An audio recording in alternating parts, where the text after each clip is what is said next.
We begin at 6 with the outrage over Carrier moving Hoosier jobs to Mexico and the fight to save more jobs. That fight on display today outside the State House. Hundreds of people protesting Carrier's decision to move to Monterrey.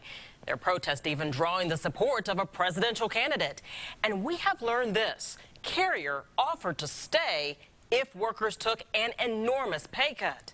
Call 6 Investigates' Rafael Sanchez has tracked this story all the way to Mexico and back and was at that rally today. Rafael?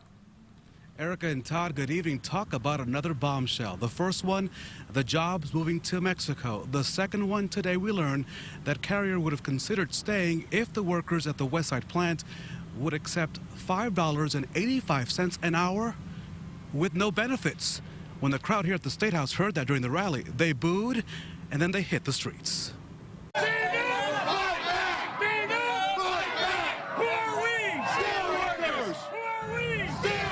This was the scene in downtown Indianapolis. This protest was the biggest and loudest demonstration against Carrier since the company made that announcement back on February the 10th. Now, since then, the company and union have sat down once for negotiations. The talks did not go far when the company, according to the Steelworkers Union, suggested that workers would have to earn $5.85 an hour for Carrier to make up the $65 million it will save by moving to Mexico. Carrier told us that on March 30th in a meeting with them, that's what it would take, $5.85 an hour, no benefits. And your response was? They know that's against the law in the United States, that they have to pay at least minimum wage, and we can't compete with that. On that $5.85 issue, I did reach out to the company via email since they don't take any phone calls. I have yet to receive a response, and I had a 5 o'clock deadline, by the way. We should point out that both the union and management have yet put a new negotiation date on the calendar, Erica. Rafael, we watched Bernie Sanders address that protest today, but I know you also had a chance to talk one-on-one with him. Yeah, 2 hours before Bernie Sanders came out to the rally here at the State House, I talked to him for about 10 minutes or so. He's well aware of the Carrier situation, though he did admit to me that he had not seen that video of the announcement that's been now watched some 4 million times online. Now, Mr. Sanders did ask about our trip to Monterrey, and he also asked us about what we found.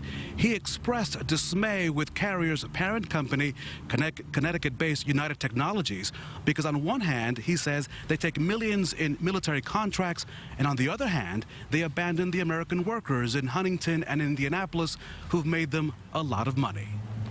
This company has failed and betrayed its own workers. It has betrayed the consumers of this country who buy their products. And all that it is motivated by, this is what United Technologies is about, is how can we make as much profit as we possibly can. More of our one-on-one discussion with Bernie Sanders coming up this Sunday on Indianapolis This Week at 8:30 right here on RTV6. We talk about free trade. We also talk about that day that is now 5 days away, the May 3rd primary, and why he says Indiana is critical to his campaign. We're live outside the State House. Rafael Sanchez, RTV6. Rafael, thank you. We want to show our viewers more from that rally. The crowd estimated at more than 1,000 people this afternoon. Now, they spent most of the afternoon demanding Carrier keep those 2,100 jobs in Indianapolis and Huntington.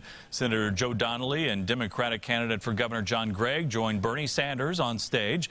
The common theme, Carrier's parent company needs to stop the greed and stop destroying the middle class in America and respect the American people.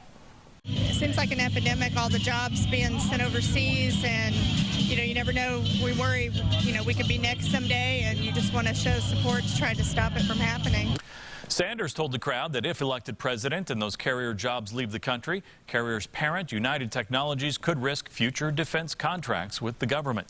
RTV6 taking an unprecedented look at the decision to move those Carrier jobs with exclusive stories from the employees who are now forced to start over and do anything they can to provide for their families. You can watch these episodes by going to our website, theindychannel.com, and clicking on the Moving to Mexico section. We're also proud to host a 2-night special you can see only on RTV6. The Call 6 Investigates team tells the extraordinary stories of Carrier employees, investigates the reasons behind the move, and details the work to save other manufacturing jobs in the state. The 2-night special airs Wednesday and Thursday at 7.